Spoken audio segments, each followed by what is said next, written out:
Hey everybody, welcome to So Many Sequels, your book club for movies. I'm Josh. I'm Garrett. And I'm David. Welcome to the show. What up, yo? Yeah, I know, right? It's like weird fall now, right? It's that season where It's it's back to like school gray season. outside, and it's all gloomy, and I'm feeling tired, and I can't get caught up ever. False Yeah, fall, true, as yeah. they call it around these False parts. fall. But it feels nice, and that's what matters to me. Mhm. I don't really mind that I haven't seen the sun in a few days because it also hasn't been a bajillion degrees, Yeah. which is That's tough true. for When me the sun sometimes. comes out, everything is hot. When the sun goes, When the sun goes down. On my side of town. yeah. We're talking about back to school movies this month on the show. Go subscribe at youtube.com. No one does that. Go in the YouTube app on whatever thing you do. No one goes to .coms anymore. That's what I hear. I don't know. Yeah. www. Yeah. Go subscribe to us on YouTube, Spotify, or wherever else you get podcasts. We would love to have you around for that. And you can go to somanysequels.com, find links to our social media accounts, find past episodes, and all of that good stuff there. All right, let's talk about what we've been watching and doing and all that fun stuff over the past week or so. David, you've got a movie on here. What have you been watching this week? Oh, well, outside of a home improvement rewatch, I have been doing. I was able to do after watching our movie of the week, I allowed myself to be talked into a Nikki pick, which is a movie my wife picks out that are more her movie than my movie, and we watched Death Becomes Her. Now, Death Becomes Her, Robert Zemeckis' film from 1992, starring Meryl Streep, Goldie Hawn, Bruce Willis. As a film, having a bit of a renaissance thanks to its Broadway show of the same name. So this was kind of a fun throwback in a way. I had seen this when I was maybe 6 or 7, I feel like. I saw it on TV somewhere. I just remember being kind of freaked out by it because I just remember specifically the stuff towards the end where they start fighting. Do you guys, either of you know anything about the movie Death Becomes Her? No. So, Very gosh, to sum it up a little bit, Meryl Streep and Goldie Hawn play these like ex-friends who really don't like each other but still have to go through the charade of not liking each other sometimes. And Meryl Do they live in a Streep- small town? Is that No, that's the only reason I... No, they grew up in kind of a small town. I think they grew up in Newark, New Jersey kind of area. But Meryl becomes an actress, and she's in a couple of movies, sort of towards the tail end of her career. And then Goldie Hawn is a writer, but like her career never takes off in quite the same way. But they still kind of like know each other that way. In the middle of them is Goldie's boyfriend at the time, Bruce Willis, who then becomes Meryl's husband, to kind of shorthand that. Well, anyway, a lot of the movie is concerning the fact that they both feel like they are aging and they are, wanting to try to find a way to reclaim their youth and their vibrance and all that. And they may make a deal with a certain otherworldly figure to witch? Lucifer Morningstar. to regain their youth. Maybe yes to all those. So then they kind of, the movie, it is a dark comedy. I'm going to put that out there. Like it's very camp and very silly at times. But it's a very fun movie, very enjoyable and very, very 90s. I'll put it that way as well. So I give it a high recommend. If you've never seen Death Becomes Her, it is available on Amazon Prime if that's your thing. Otherwise, go, I guess you can't rent movies on physical media anymore. It's worth a buy. Just do that. It's tough to find a way to do that unless you live like near that last Blockbuster or wherever that is. Somewhere in Oregon. Go to I Block think. Bleaster. I haven't really caught up on much of anything too far. I've continued to watch Alien Earth. It's good. Watch it. Oh, yeah. Check it out. If you like Alien, it's good. How many episodes they got of that out now? Is I the whole think thing it's out? it's only like 4 episodes so far, I think. It's a weekly Is it a show. week by weeker? Yep. Good for them. Yep, I like the week-by-week model. I like it. It Bring makes it back. me, one, I don't get overwhelmed with binging and then forgetting things or missing things. And two, it just gives you something to look forward to. Remember that? Yeah. Remember having something to look forward to on the TV instead of it just being there and Yeah. then gone in an instant? Destination Yeah. television.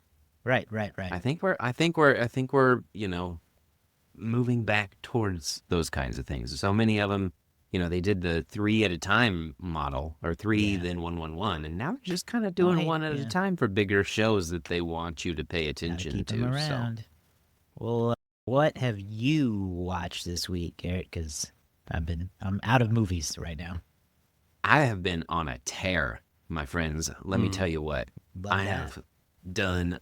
have tried to encompass so many sequels in both of these. I continued our current theme as I was doing research to try to figure out, what do I want to talk about here on Back to School Month? And one of the ones that kept coming up in our discussions off mic was Drumline. And Drumline is a movie that I watched as a kid all the time. We had that digital cable with the platinum package or whatever with all the stars and HBOs, and so this was on those all the time. So I would watch Drumline. Nick Cannon was in there, and he was famous from All That is what I knew him from at that point in time. Orlando Jones, he was in there. Orlando Jones or Orlando Jordan? Orlando Jones. Thank you, Orlando Jones. Orlando I don't know Jordan, why. I think, was the wrestler. That's okay. Yeah, that's what I thought. But Orlando Jones is in it, and he was the 7-Up mascot. He was in Evolution. Yes, absolutely. So like this movie spoke to me as a kid, and I Zoe was ready Saldana? for it. Zoe Saldana, yes, that's where I think I first saw her in a movie. So, and she would grow up to be in everything else that I enjoy. So it's really got a really good cast, but it had been forever since I had seen it. Nick Cannon, graduating high school, goes to college on a drum major scholarship. Yeah. And, it's kind of like, it's a sport movie, but band, it's got good music. It's got fights. It's got Nick Cannon, getting in people's face and being like, I'm better than you. It was good, man. I really liked it. Wow. It was good. And they're like, the drumming is good. I remember I never was in band, but I always was like, man, that's cool. The drum line and all of that, it was just cool. It's got sort of a sports movie kind of vibe to it in a way, but you obviously just transpose it to the world of competitive marching band. And, because you got the team has to come together. You got this guy who thinks he's a hot shot and he's trying to stand out, having to learn how to be a team player and all that. Orlando Jones really strong there as sort of the mentor. So, I mean, I love watching that movie as a kid. Yes.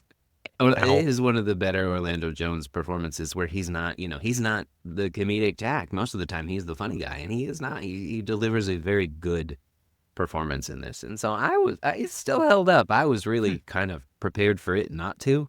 Yeah. It did a good job. Wow. They did make a underseen sequel to Drumline, A New Beat in 2014. Premiered on VH1. Oh my. Is anybody famous in that one? Well, I don't know. Let me look into it. I'm on the Wikipedia page looking it over right now. Lord. My other one. Or what? Yeah, did you find out? Well, Leonard Roberts returns. He's the one who plays Sean. Who that? Yeah. He's like the head of the drum. He's the P1. Yeah, he's the P1. He comes back. Alexandra Shipp is the main person in that. Okay. So the answer is no. Yeah, Mario no Van famous Peebles people. is in it. No. So no famous people. There are some famous people though in the other one that I watched, and it was me. Nick Cannon returns. Oh, I bet he's in a flashback. He is probably. I was sad to say. Anyway, I'm sorry. Yeah, I started watching Now You See Me in preparation for Now You See Me, Now You Don't, which comes out I don't know when, but soonish.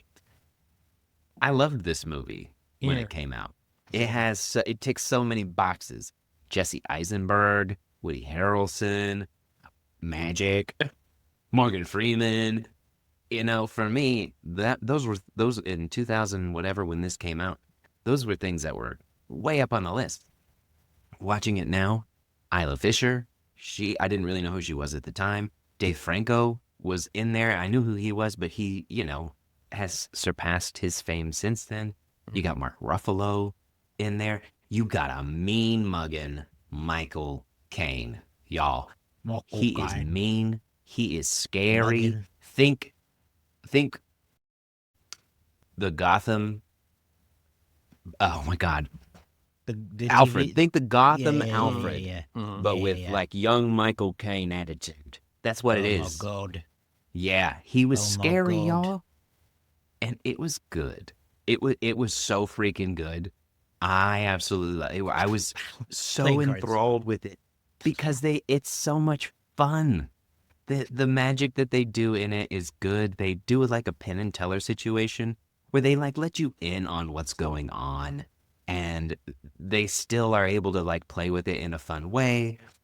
There's a few too many twists and turns for my liking, but overall, man, it was so good. And Josh, I feel like you had mentioned it being weird to see Eisenberg as a magician or in that kind of a role. He is excellent. I mean, he's just an arrogant. He's just arrogant sleazebag, but as a magician, right? So he's still playing like a Jesse Eisenberg part, but less. I don't know. Yeah, less Jesse and more like suave. So everyone delivered. I'm excited to go into Now You See Me 2. I never saw that one, but I heard it was bad. So we'll see. Well, it's got Daniel Harry Radcliffe in Potter. it, I believe. So It's got Daniel Radcliffe, Isla Fisher's gone, and then you've got Lizzie Kaplan. oh, I like her. I do too, but she gets disrespected. I was Put gonna disrespect on her name. I was gonna everyone. say, Now You See Me is a franchise I've never seen anything of. Okay. No, you don't. I feel like there's a couple of franchises out there, like 3-movie franchises, that I feel like And a nobody ever talks about, yet they always did okay. Because this took forever to get to 3, and it also did it like really under the radar. Yeah, it's really under the radar. The second one came out like 2016-ish or so. So, like, interestingly, I just looked it up because this is the other franchise I think about that's like kind of an underseen franchise that like no one ever talks about. It's the Olympus Has Fallen series. Those movies both came out in 2013. They made 3 of those London Has Fallen, Angel Has Fallen movies. Like, they made those between 2013 and 2019. They have this Now You See Me series, which seems to have some interest, but I don't know. They just like quietly made 2 of those, and now they're back with another. Maybe a little too late, but maybe just the right time. We'll see. It could be just the right time for magic. Yeah, I'm interested because they've got a whole new cast. I don't think Lizzie Kaplan's in it, so I'm interested to see how the second one works because they bring back a lot of the originals for this one that's upcoming. So I don't know. I would highly recommend going and checking out Now You See Me. It's on Netflix, I believe. Now You See Me 2 is as well. Garrett, is there a sneaky Conan O'Brien cameo in that as well? Yes. I think, yes. I think Love that's it. why I think you guys would like it if you haven't seen it because, like, you know, a lot of late night I'm with Coco cameos, Man.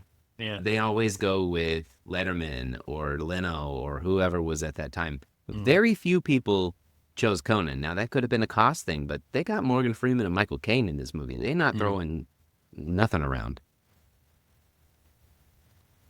Damn. All right. I guess I'll watch it. Yeah, I was just checking. Now You See Me 3, a.k.a. Now You See Me, Now You Don't, comes out November 14th. So we got time. We got time to catch up on those 2. I also don't think I ever saw the do it second as a one. series. Let's do that. Maybe we find a way. I find Now a way. You See Me November. Oh. Now You See Now You See November. That's the only way to do it.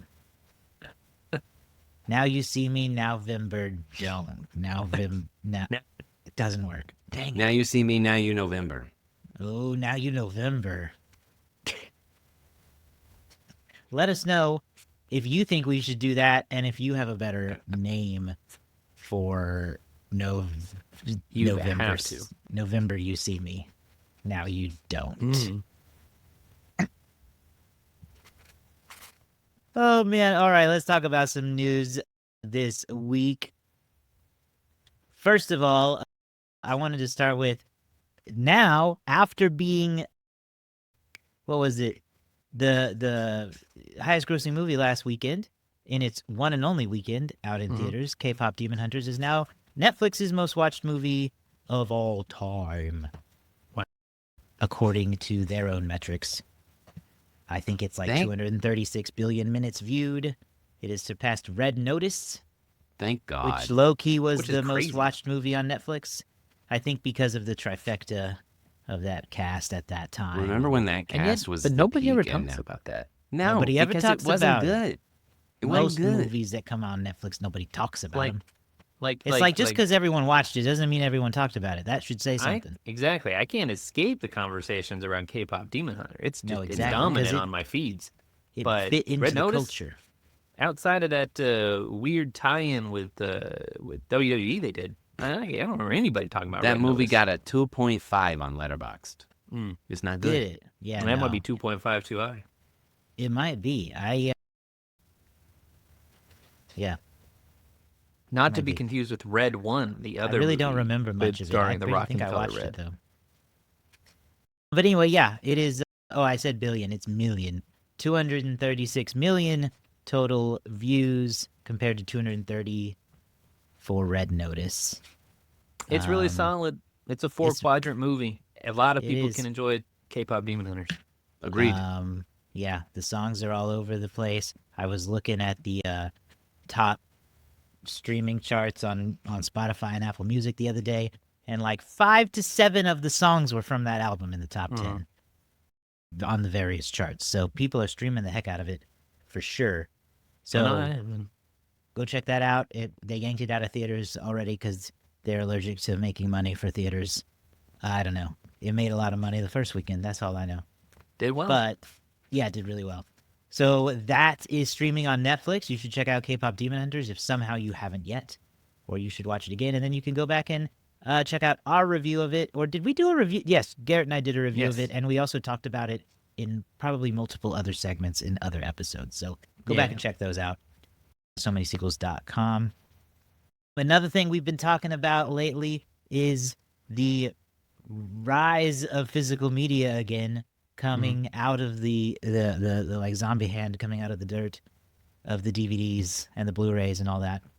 I was reading the other day there's a new class action lawsuit against Amazon Prime for basically misleading customers by using the term buy and purchase for digital movies that is actually just a license to view for like a long-term rental. And so the idea is that if if Amazon or any of these other companies were to lose the rights to that movie, you would lose the purchase. And Right. it has happened. So there's precedent for people to be like, hey, this sucks. But what's most interesting about this is this isn't the first time in the past several years that there's been a lawsuit. But there is a new law in California now that bars retailers from using the term buy or purchase for any digital item that is not buy or purchase. Like if it is a license for perpetual viewing or something like that, they cannot call it that. So now there's like there's like breaking a law that they have to explore in court now. So it's very intriguing. I'm curious what you guys think. It seems like one of those because like the Amazon cases, people know. I don't know that they do all the time. And even if they did, I don't know that matters. It's still, is it not still kind of Look, people have an assumption that when they buy something, that they now own it in perpetuity. I would agree. And you know, in technicality, when you buy a disc, when you buy a DVD, it's kind of a similar thing where you are buying this disc that has the license to watch this movie. There's a reason that they used to put on that they still do put on the front of the thing. This is not to be copied or resold, you know, in the front of it. Like you don't technically own this movie for your own reselling purpose. You know what I mean? Like there's a reason that warning used to come at the beginning of the movies and the VHS tapes. But the sense that, you know, you had it and you could look at it and it could never really be taken away from you. Until you wore the thing out, you had this thing. Now it can just like disappear overnight based on something that you have no control over. It does often things. So I mean, does. like I think, it'll be interesting to see how this lawsuit progresses, if it has long-lasting change, if Amazon changes the word buy to something like unlock or something like that, where it's like you have access to this film now through our digital streaming platform. And that might soften the blow of it even comes with a warning that says this movie may disappear at some point in the future. Or if they start, what I think would be great is if when you go to buy something on Amazon, it offers you the opportunity to buy a physical copy, when the digital purchase comes, I don't know, small fee extra. They do that the way they used to do that when you go to the store. You could buy the movie and there'd be a digital code with it. Let me do the reverse. Send me the physical copy in the mail while I get the digital copy now. Yeah, I think that's a fun way to look at it. What's going to happen long term is that Amazon's going to pay this person, the $3.59 that they bought this movie for. They're going to change it to unlock, and they're going to have a little thing that says, we don't own this and you might lose it. And then they're going to just move on with their day. Sure. But I do think that, going back to the physical media aspect, I was thinking the same thing too, David. Whenever I would get a physical copy, I would go get the digital copy. Well, I never redeemed most of my digital copies until much later. And I do honestly wonder if that is still the case with even digital downloads that you got back then. I don't think you own those either. I think that if you downloaded those from whatever site that they had, like Movies Unlimited or something at the time, they're like, who knows if they're even there anymore. I had several films on a platform that I think at Disney at the time owned called Vudu, I think. Yeah. V-U-D-U. Yeah, Vudu just disappeared. I had that too. They just ended. I don't know I probably knew it at the time, but I don't remember now. I don't remember if those transferred to a new platform or if anything like that. I think I just lost them, which is okay because I had the physical versions, but it was really nice to be able to pull open on my laptop and watch those on the plane or watch those, I watched a lot of movies at school because I wasn't going to drag my DVD player from home. So I had a digital copy of several movies on my laptop. Yeah, it's going to be, I don't know. I think that less streaming services, more physical media. People are going back. Listen, all of these companies now have these millions and trillions and dumb ass worth amounts of servers that they need. So put your stuff up there, give me a digital copy, and then it's yours. And I don't know, charge me like a $5 fee every year. You know what? Right. To own it. And you get $5 from me for every movie that I own or whatever. I don't know. Figure it out. That seems like excessive now that I think about it. But they need to find a way to use this stuff. But I think that's a way to do it is make physical copies and then provide a digital code to a Disney Vault copy that Disney actually has. Mm-hmm. I popped into Vintage Stock the other day for the first time in a long time. I was and the other day. It was packed. Yeah. Was yours Really? packed, Dave? It was genuinely there was more at people than I least had 15 to seen. 20 people in there shopping. The In a Vintage small Stock Vintage Stock. in Owasso, this is not necessarily an ad, but I will welcome it if they want to help me out. Vintage Stock in Owasso, I've been visiting on and off for, I don't know, since I was like 14 years old, basically since the moment I moved here. Buying all kinds of things. Comic books, movies, posters, occasional action figure, Funko Pops, wherever those are back there, right? It was more packed in the last few times I've been than it has been in the past. Like I used to go in there sometimes and it'd be like just me and a friend of the show, Coulter, would be in there like all by ourselves. But now, a lot more people in there. They got a lot more stuff, like physical, and there's tons of movies and tons of CDs, records. They had these blind bags that was like 20 movies for $15, but you didn't know what they were till you bought it and opened it. I thought about it. It was tempting, but very risky. Unfortunately, they did not have what I was looking for that day. So if you know where I can find season 6 of Star Trek Voyager on DVD, let me know. Oh, What are you watching them on? Do you got a That'd be DVD player?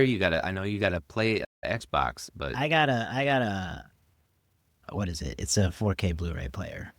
Yeah. so I can I play think it 4K. I think mine's a 4K as well. I broke down and went and bought a new one because I had gotten rid of my DVD player, Blu-ray player, I should say, a long time ago. I recommend a good get a new one. 4K Blu-ray player. It is different from a Blu-ray player. It'll let you play the 4K discs. Yeah. That's the way to go because it'll also It's a game upscale your changer. Blu-rays. It'll upscale your DVDs.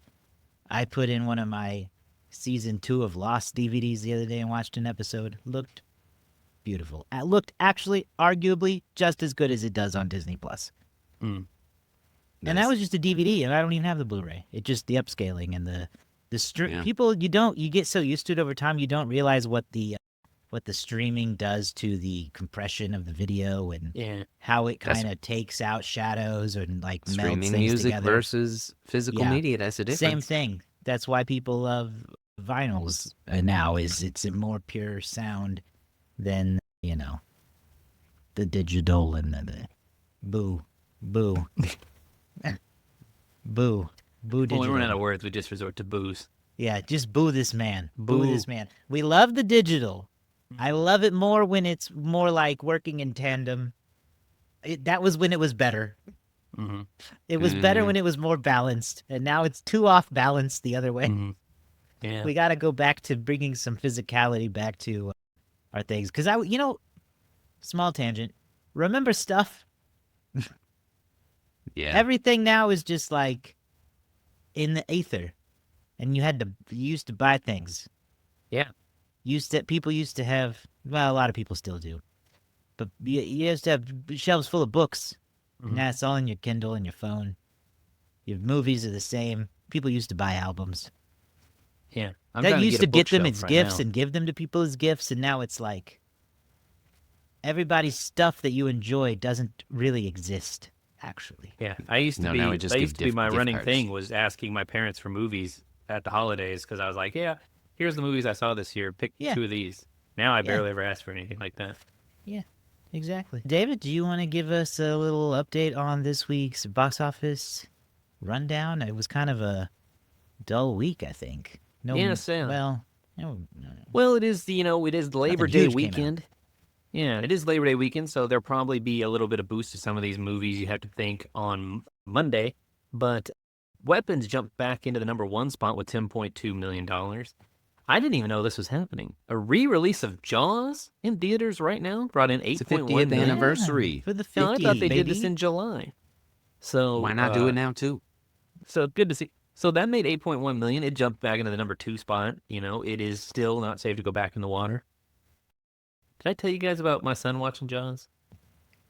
I think so, but tell us again. This boy is rooting for the shark. He is. Kids like sharks. He was very sad when that boy gets eaten towards the beginning. He was very devastated by that. Yeah, he can. However, with that boy.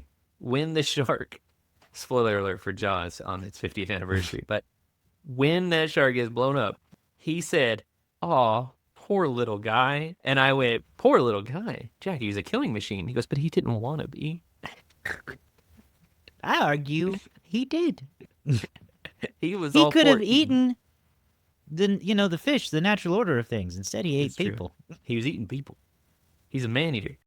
However, I will say, testament to the power of a good line because that boy loved the phrase, "We're going to need a bigger boat." And he keeps saying it Dang. out of context whenever he can. We're Dad, gonna we need a bigger boat. Anyway, sliding in to number 3 is Caught Stealing. The new film debuts in the 3 spot with 7.8 million, starring Austin Butler, Zoe Kravitz, Matt Smith with a mohawk. Matt Smith, Big Mohawk. Freakier Friday jumps back up to the number 4 spot with 6.5 million, and the debuting The Roses, starring Benedict Cumberbatch, Jenna Coleman, Andy Olivia Samberg, Colman. Kate McKinnon, Olivia Colman, sorry. And then that brought in 6.3 million in its Dang. number 1 week. Floppy right there. Yeah, well, I don't know what the expectations were for that, but that's probably fine. It looks funny.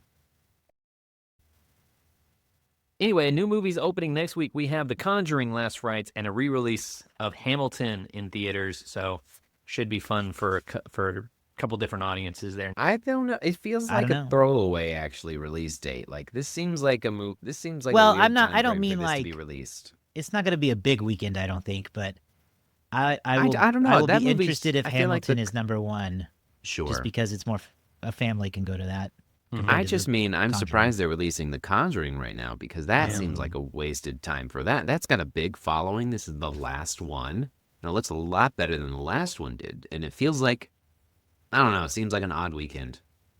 It I don't does. disagree unless it is some kind of like they are hoping to take advantage of a dull weekend, maybe. Well, that could be. Yeah, I because don't there's know. not much else. I mean, like I looked, and everything else is kind of like smaller indie fare coming Yeah. out next. In terms of what's opening wide, you have sort of like a international animated film. You have one of those faith-based movies coming out. You have a neon movie, Splitsville, will expand to wide release. So maybe something like that might stand out next week. But yeah, maybe they are looking to be like, hey, this could be big. If they've done their marketing right, could be the movie of this weekend. But they could have been the movie of this particular was Labor Day weekend. That's a decent time to go. A lot of people be free on Monday. So Yeah, true that. True that. All right. Well, yep, it'll be exciting. I'm definitely gonna see that last Conjuring movie at some point. So, Mhm. I will let you all know what. I don't know if we'll review it. We've reviewed a couple in the past, but we didn't really discuss this one. No, we don't know. reviewed the first one and we reviewed the third one. I think we skipped The Conjuring 2. We did. We Um, did. But All right. Well, that is going to do it for us on this episode. Let us know what you've been watching, what you've seen in streaming or in theaters. We'd love to hear about it. You can follow all of us on Letterboxd, or you can go follow the show. So Many Sequels on Instagram, Threads, TikTok. Go to somanysequels.com, find all those links there, and subscribe on YouTube, Spotify, or wherever you get podcasts. We will see you next time. Until then, bye.